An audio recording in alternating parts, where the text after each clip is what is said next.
1992 میں پہلی بار اگر آپ دیکھیے 29 سپٹمبر نہیں سوری 19 سپٹمبر یا ایک دن پہلے چل جائیں 18 ستمبر 1992 منگلا ڈیم میں جو واٹر کے انفلوز تھے جو پانی آ رہا تھا وہ تقریباً 10,000 کیوسیک پانی آ رہا تھا، مطلب کیوبک فٹ پر سیکنڈ، اور 10,000 کیوبک فٹ پر سیکنڈ باہر جا رہا تھا کیونکہ مانسونز میں منگلا ڈیم بھرا ہوا تھا۔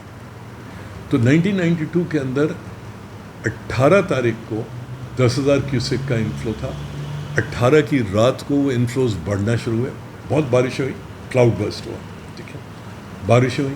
19 تاریخ کو وہ جو 10,000 کیوسیک تھا وہ 1 ملین کیوسیک پہ پہنچ گیا، یعنی 10 لاکھ کیوبک فٹ پانی۔ اچھا جو باتیں میں آپ کو کہہ رہا ہوں میں لکھ بھی چکا ہوں، ہر جگہ بول بھی چکا ہوں، تو کوئی ڈھکی چھپی نہیں ہے۔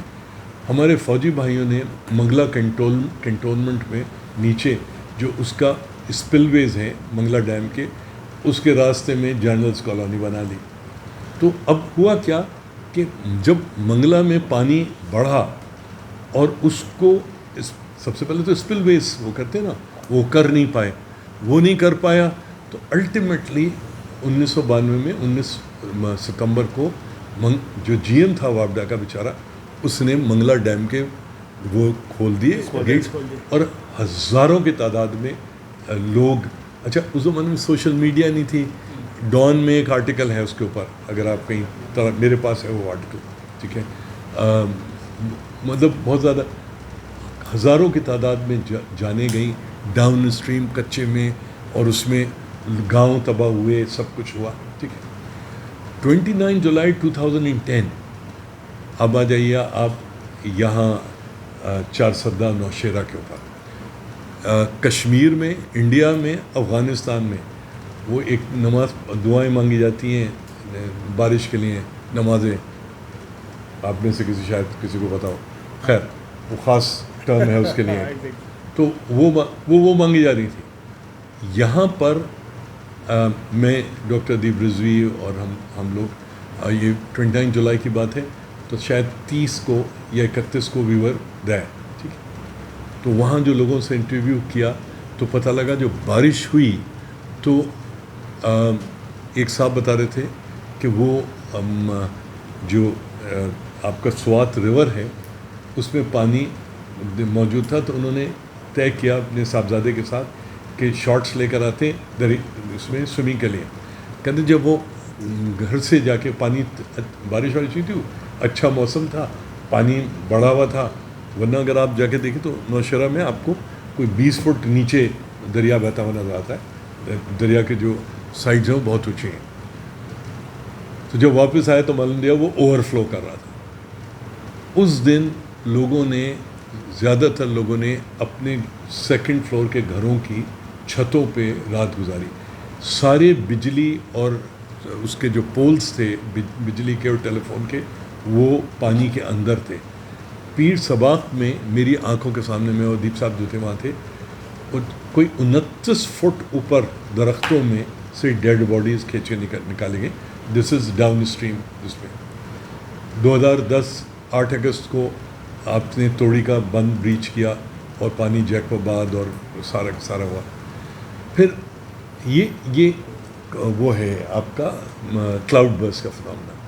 اچھا 2011 آئی تھنک 2011 تھا یا 2012، بدین اور اس ایریا میں بے انتہا بارش، کوٹ عالموں پہ بریچ ہوا انڈس، ٹھیک ہے، اور جی 2011 میں، اور وہاں پر ان آل کوئی 15 دن میں 43 ملین ایکڑ فیٹ بارش گری۔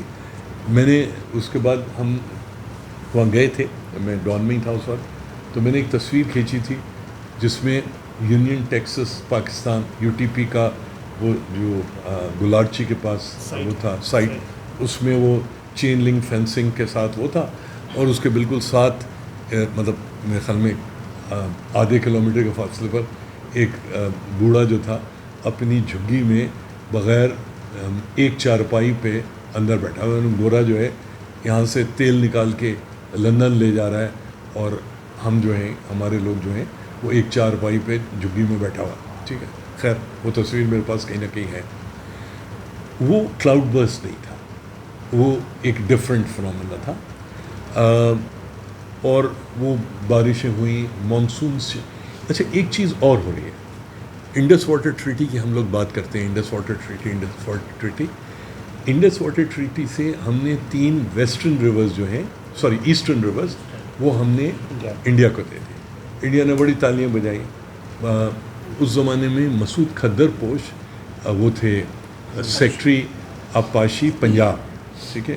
اس شخص نے بہت جھگڑا کیا سرکار کو. واردہ تو تھی نہیں 1958 59 یا اس سے پہلے واردہ نہیں تھی. تو ایوب خان نے اس کو کہا اب کیبنٹ کی میٹنگ میں بلا کے کہ if you don't shut your trap I'll put you against this wall and shoot you myself. خیر اس سے پاکستان کو جو نقصان ہوا انڈس واٹر ٹریٹی سے وہ تو ایک الگ چیز ہے, مگر انڈیا کو جو نقصان ہوا وہ کم سے کم ہم لوگ ریئلائز نہیں کرتے. ہمارے یہاں تو جنرل پڑھنے لکھنے کا کوئی وہی نہیں ہے نا, رواج ہے ہی نہیں, سن کر سننی ہو گئے زیادہ تر لوگ, ٹھیک ہے. سو وہاں پر ہوا یہ کہ آپ نے جب یہ انڈس واٹر ٹریٹی کے بعد ان بیاس کو ٹرن کر دیا ٹورڈز تھر. اچھا تھر ڈیزرٹ جو ہے 15% ہمارے یہاں ہے, 85% جو ہے وہ انڈیا میں ہے. 6% سے کم ایریا جو تھا ان کا ڈسٹرکٹ ہے جو تھر جس میں لگتا ہے نہیں تھر راجستھان میں ٹوٹل 6% کلٹیویبل ایریا تھا. اب کیا ہوا, بیاس ادھر آ گیا, پانی آ گیا, خوب ہو گیا, 26.5% پہ پہنچ گیا. اچھا جب 26.5 پہ پہنچ تو اس کے کانسیکوینسز ہیں. اس کے کانسیکوینسز کیا ہیں؟ یہ جو تھر ڈیزرٹ ہے یہاں پر گرمیوں میں ریت گرم ہوتی ہے, لو پریشر ایریاز ڈیولپ ہوتے ہیں, ہوا جو ہے وہ اٹھ کر اوپر جاتی ہے تیزی سے. تو جو مانسونز کا جو پانی ہے وہ سارا کا سارا بالکل ایک ویکیوم کلینر کی طرح سکن ہوتا ہے, ٹھیک ہے. اب جب آپ نے 6 سے 26.5 پہ لے گئے تو اس کا نقصان کیا ہوا؟ اس کا نقصان یہ ہوا کہ آپ کے ہاں جو وہ ایریا جو لو پریشر ایریا کریٹ کرتا تھا وہ کم ہونا شروع ہو گیا. انڈیا کو وقتہ پڑ گیا, مانسونز ویکن ہونا شروع ہو گئیں. اگر خدا نہ خواستہ ہمارے ہاں تو جو کلٹیویٹڈ تھا ہم نے اس کو بھی ختم کر دیا, ان کے ہاں جو ہے تو وہ تھوڑی سی جو ڈائیورژن ہے اب آپ مانسونز کی وغیرہ دیکھتے ہیں, کیونکہ انہوں نے اپنے اس کو ایک پورا اس کو سمجھے جیسے پورا کمرہ جو ہے وہ بر صغیر کا وہ ہے, تو اس کو مانسونز آتی تھی نا, یہ کر کے جاتی تھی ہمالیاز میں, تو وہ صرف اور صرف انڈس کو نہیں, انڈیا کے تمام جو وہ ہیں دریا ہیں ان کا سورس ہے پانی کا. سو اور پھر انٹرن ڈیمز اور یہ اور فلانا تو اس وقت انڈیا نے 3 یونیورسٹیز کو کمیشن کیا ہے اپنے ہاں کہ یہ مٹی اس کے جو امپیکٹ ہے وہ جو ہلچل مطلب پانی چلا گیا اور گرین ہو گیا, اب اس کو تو نہیں ختم کر سکتے, اس کا جو امپیکٹ ہے اس کو میٹیگیٹ کیسے کریں.